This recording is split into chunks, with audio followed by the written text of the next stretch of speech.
हम देख रहे थे बेसिक्स ऑफ किंटर, जिसमें हमने बटन देखा, लेबल देखा, फ्रेम्स देखा। आज हम देखेंगे कि एंट्री बॉक्सेस क्या होते हैं और उसमें फंक्शंस की इम्प्लीमेंटेशन क्या होती है। तो आपका वेलकम है इल्मे आम में। तो हम चलते हैं अपनी कोडिंग की तरफ। सबसे पहले मैं करता हूँ इंपोर्ट, और जो बेसिक जो हम लिखते होते हैं वो सबसे पहले जल्दी मैं लिख लेता हूँ। क्या मैं नाम लिख देता हूँ, root is equal to kinter.tk। सबसे पहले रूट डॉट टाइटल। मैं जल्दी ये सारे कंप्लीट कर देता हूँ।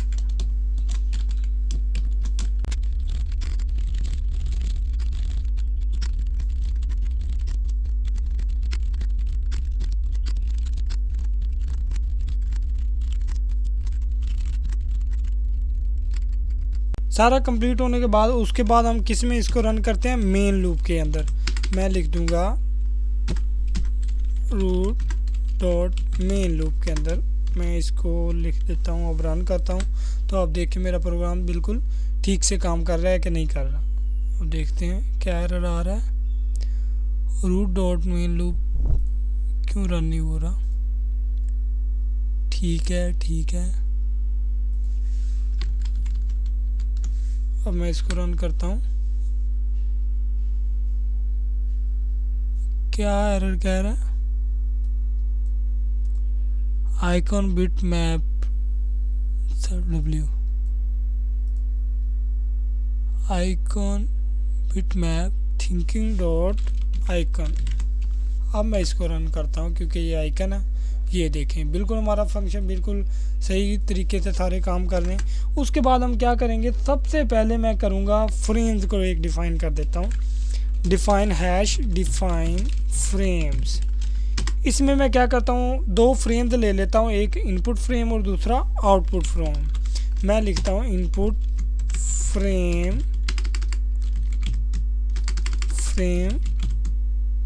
और इसको मैं कर देता हूँ kinter.frame से। और किस में मैंने लेना है, रूट में लेना है, रूट।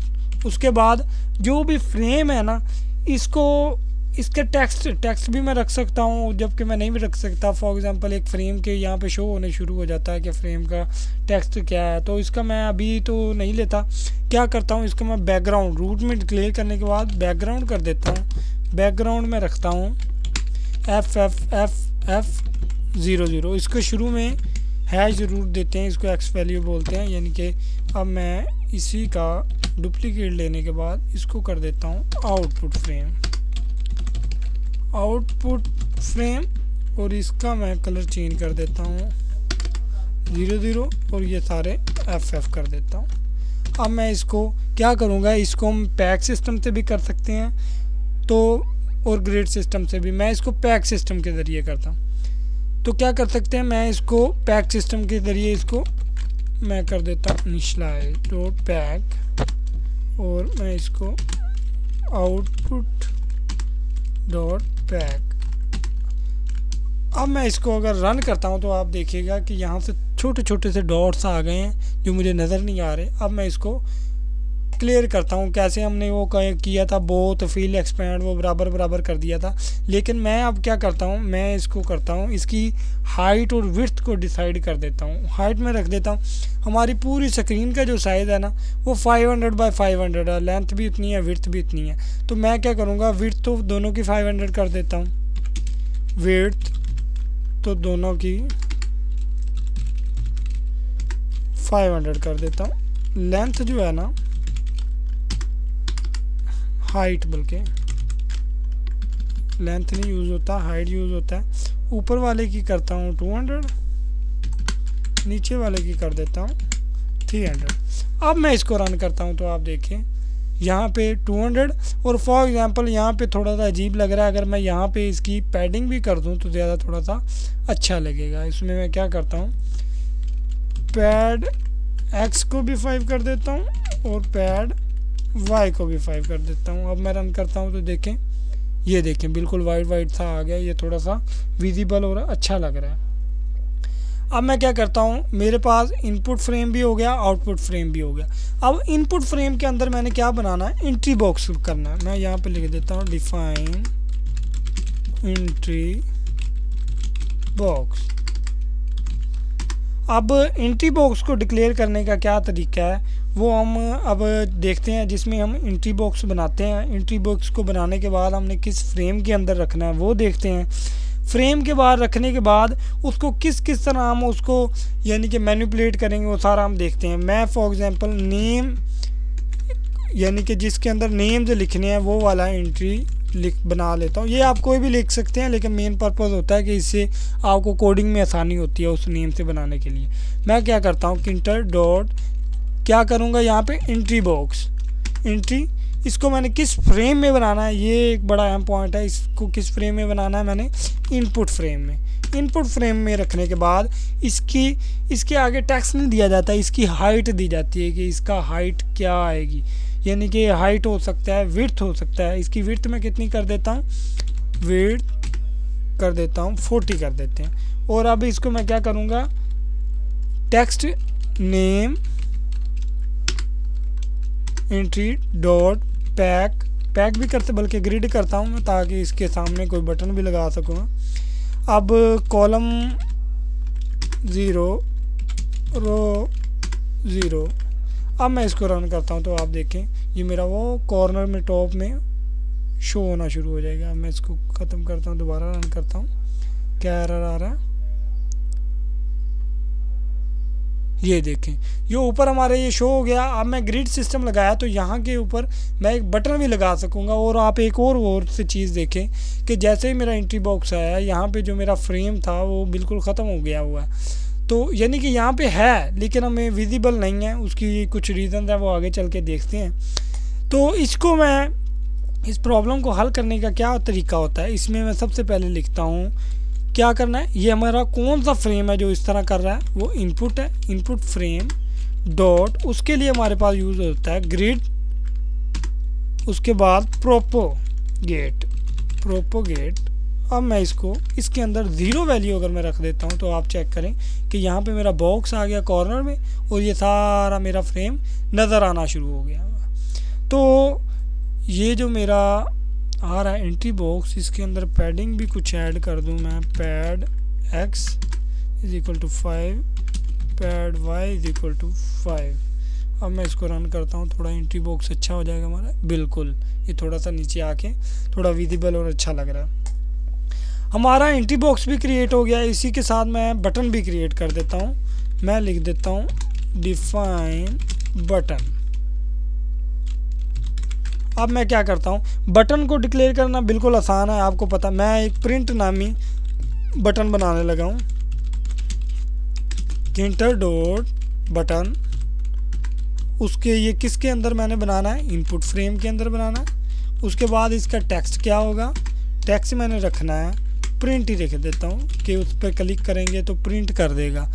और मैं इसको क्या कर देता हूँ, प्रिंट बटन डॉट ग्रिड।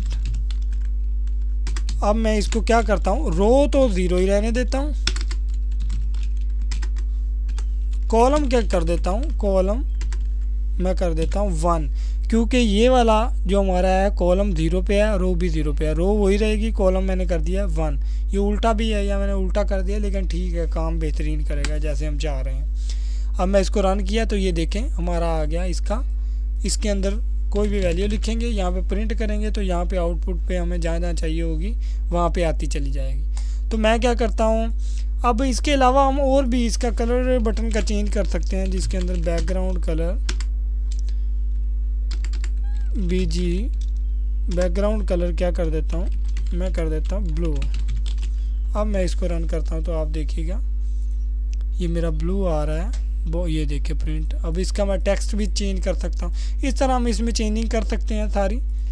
इस तरह हम बटन का कलर भी चेंज कर सकते हैं और इसका मैं टेक्स्ट भी चेंज कर सकता हूँ। अभी फ़िलहाल मैं इसको ख़त्म कर देता हूँ क्योंकि मुझे अभी इसकी ज़रूरत नहीं है। तो मैंने क्या करना है, अब फंक्शन एक लगाना है जिसके वो किस पर काम करेगा, प्रिंट बटन के ऊपर काम करेगा। उस फंक्शन को किस तरह हम डिक्लेयर करते हैं और उसको वो किस तरह काम करता है हम इसको देखते हैं। फॉर एग्जांपल मैं प्रिंट बटन का भी कुछ पैडिंग्स वगैरह कर देता हूँ, पैड X, ताकि थोड़ा सा अच्छा लगने लग जाए। पैड 5 कर देता हूँ, चलो पैड Y को भी मैं कर देता हूँ 5। अब मैं इसको रन करता हूँ तो थोड़ा सा अच्छा नज़र आएगा हमारा बटन। अब ये अक्सर प्रॉब्लम करता है, बार बार रन करता हूँ तो ये देखें प्रिंट भी अच्छा लग रहा है, ये भी अच्छा लग रहा है। अब यहाँ पे मैं एक और बटन लगाऊंगा। पहले तो ये इसकी हम फंक्शन को डिक्लेरेशन कर लेते हैं क्या है।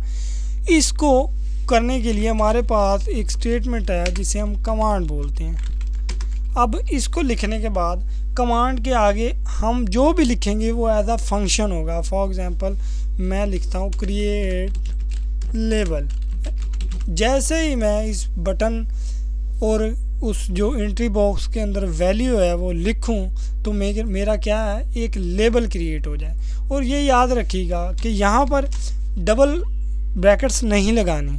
अगर यहाँ पे हमने एक वैल्यू पास करवानी है तो ये डबल ब्रैकेट्स लगानी है, अदरवाइज़ ये ब्रैकेट्स नहीं लगानी। तो चले हम अब एक इनिशियलाइज़ करवाते हैं फंक्शन को, कि फंक्शन को मैं करवा देता हूँ यहाँ पे इनिशियलाइज डिफाइन फंक्शन।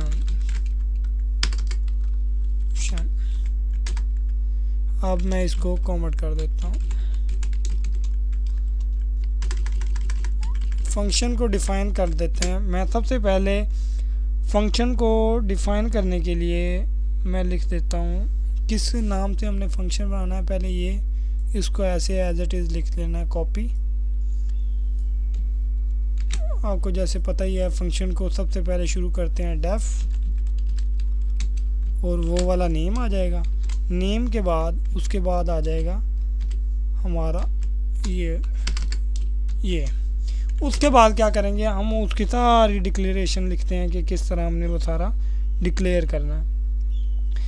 तो यहाँ पे मैं कमेंट भी कर सकता हूँ। उसका एक मेथड ये होता है, इस तरह हम डिक्लेयर ये कमेंट कर सकते होते हैं। 3 के अंदर मैं लिखता हूँ print label to the top, और मैं इसको नीचे शुरू कर देता हूँ। क्या करना है, मैंने टेक्स्ट जो है एक मैं बना लेता हूँ टेक्स्ट के नाम से is equal to Tkinter dot label बनाना है। इसके अंदर ये भी चाहे ख़त्म कर दूँ लेबल। और मैंने ये कहाँ पर बनाना है, टेक्स्ट के मैंने से वो शुरू किया और वो लेबल बनाना है कहाँ पे मैंने बनाना है, आउटपुट फ्रेम में, आउटपुट फ्रेम के अंदर। उसको मैं क्या लिख देता हूँ, टेक्स्ट को मैं इक्वल कर देता हूँ और इसके अंदर मैं लिख देता हूँ। और यहाँ पे एक बड़ी बात है, ये जो टेक्स्ट लिख रहे हैं ना, ये डबल कोटेशन के अंदर नहीं लिखना। अगर डबल कोटेशन के अंदर लिखेंगे तो हमारे पास वही वाली वैल्यू सेम बार बार आती चली जाएगी। ये मैं बाद में पहले डबल कोटेशन से भी करते, पहले दूसरी तरह करते हैं, फिर डबल कोटेशन के ज़रिए भी मैं करवा के बताता हूँ। यहाँ पे मैं क्या लिखूँगा, नेम, क्या हमने किया था, एंट्री बॉक्स का नाम नेम एंट्री, ये लिखा हुआ है। इसको चाहे यहाँ से एज इट इज़ कॉपी करें और यहाँ पे डाल दें या वैसे लिख दें नेम डॉट, क्या लिखूँगा मैं, गेट मेथड के ज़रिए हम जो भी, मैं यहाँ पे कहना क्या चाह रहा हूँ, इस बॉक्स के अंदर नेम एंट्री डॉट गेट जो भी वो वैल्यू ले उसको ये ले उसको इसके अंदर वो रख देगा, जिसके ज़रिए हम उसको प्रिंट करवा देंगे कहाँ पे, आउटपुट फ्रेम के अंदर। तो क्या करता हूँ, यहाँ पे मैं इसका बैकग्राउंड कलर भी चेंज कर देता हूँ, इक्वल टू, मैं बैकग्राउंड चेंज कर देता हूँ #000FFF। अब मैं इसको क्या करता हूँ, ग्रिड सिस्टम या पैक सिस्टम, जिसके ज़रिए भी मैं करना चाहूँ मैं कर सकता हूँ, टेक्स्ट डॉट पैक। अब मैं इसको कर देता हूँ यहाँ पे। अब मैं इसको रन करता हूँ तो आप गौर कीजिएगा, तो ये रन तो हो जाएगा। एक और इशू भी आएगा, उसमें क्या होगा, पहले मैं इसको रन करता हूँ, ये देखें फॉर एग्जांपल मैं यहाँ पे लिखी कोई भी वैल्यू और मैं यहाँ पे प्रिंट करता हूँ, तो आप गौर करें कि ये देखें मेरा आ गया सामने। अब मैं इसका ये लिखा हुआ नज़र नहीं आ रहा, तो इसका मैं क्या करता हूँ, फ़ॉन्ट भी FG फ़ॉन्ट भी वाइट कर देता हूँ, FG मैं क्या कर देता हूँ वाइट। अब मैं इसको रन करता हूँ तो आप गौर करें, मैं इसके अंदर कोई भी वैल्यू लिखता हूँ Ali is a good boy. अब मैं इसको प्रिंट करवाता हूँ तो ये देखें, अब वही वाली प्रॉब्लम जो यहाँ वाले फ्रेम में आई थी कि यहाँ पे कोई भी लेबल या आया है तो एंट्री बॉक्स, तो ये वाला ख़त्म होना शुरू हो गया।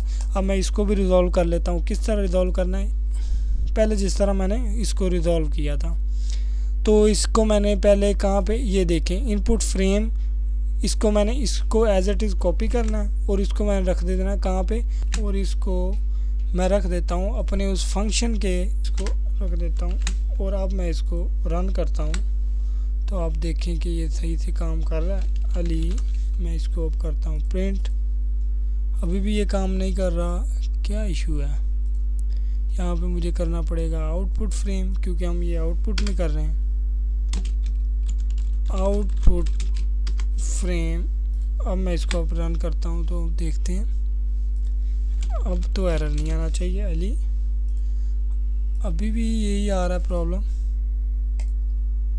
आउटपुट फ्रेम को क्या मैंने, ये देखें आउटपुट फ्रेम को मैंने पैक लिया हुआ है इसलिए ये इशू आ रहा है।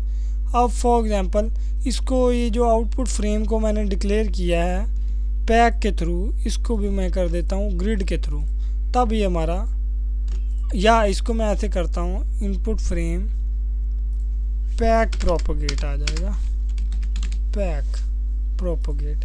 अब मैं इसको रन करता हूँ तो आप देखिएगा हमारा सही से काम करना शुरू कर देगा अली। ये देखें बिल्कुल ये इजी था, ये पैक और वो उस मिस्टेक की वजह से हमें इसे हो नहीं रहा था। तो ये हमारा क्या हो गया हुआ है, ये वाला हमने फंक्शन बनाया है क्रिएट लेबल के नाम से, और इसकी कमांड मैंने लगा दी है कहाँ पे, बटन पे कमांड लगी है, ये देखें क्रिएट लेबल। तो इस तरह हम लेबल के ऊपर कर सकते हैं, और भी हम बटन वगैरह बना सकते हैं जिसमें हम क्या करेंगे, और फंक्शन बटन लगाते चले जाएंगे, उसके बैकएंड पे फंक्शन काम करते चले जाएंगे, और उन फंक्शन की इम्प्लीमेंटेशन जिस तरह हम करवाना चाहें करवा सकते हैं। फॉर एग्जांपल अब मैं इसी के अंदर कोई और, ये देखें कि मैं यहाँ पे लिखता हूँ अली और यहाँ पे प्रिंट करवाता हूँ, तो ये वाला अली अभी ख़त्म नहीं हुआ, वैसे का वैसे ही पड़ा हुआ है। तो इसको ख़त्म करवाने के लिए मैं क्या कर सकता हूँ, इसके लिए यानी कि हर दफ़ा वो डिलीट हो जाए, मैं यहाँ पे था तो मैं यहाँ पे एक लिखता हूँ टेक्स्ट, बल्कि यहाँ पे लिखता हूँ किस नेम एंट्री, यही नाम से बनाया हुआ था, डॉट डिलीट, कहाँ से डिलीट हो, 0 to end हो जाए। अब 0 to end, ये जो एंड है ना, इसके लिए मुझे क्या करना पड़ेगा, पहले इंपोर्ट करना पड़ेगा, ऊपर यहाँ पे लिखना पड़ेगा फ्रॉम इंपोर्ट एंड। तो यहाँ पे मैं क्लिक किया, ये देखें ये खुद ऑटोमेटिकली आ गया है, जबकि आपको मैनुअली लिखना पड़ेगा या एक्सटेंशन को इंस्टॉल करना पड़ेगा विजुअल स्टूडियो कोड के अंदर। अब मैं इसको रन करता हूँ तो आप देखिएगा कि मैं जैसे यहाँ पे लिखता हूँ अली इज़ आ और इसको प्रिंट करवाता हूँ तो ये देखें यहाँ से ख़त्म हो गया। अब इसको मैं यहाँ पे, ये देखें अब इस तरह ये मेरा काम करता चला जा रहा है।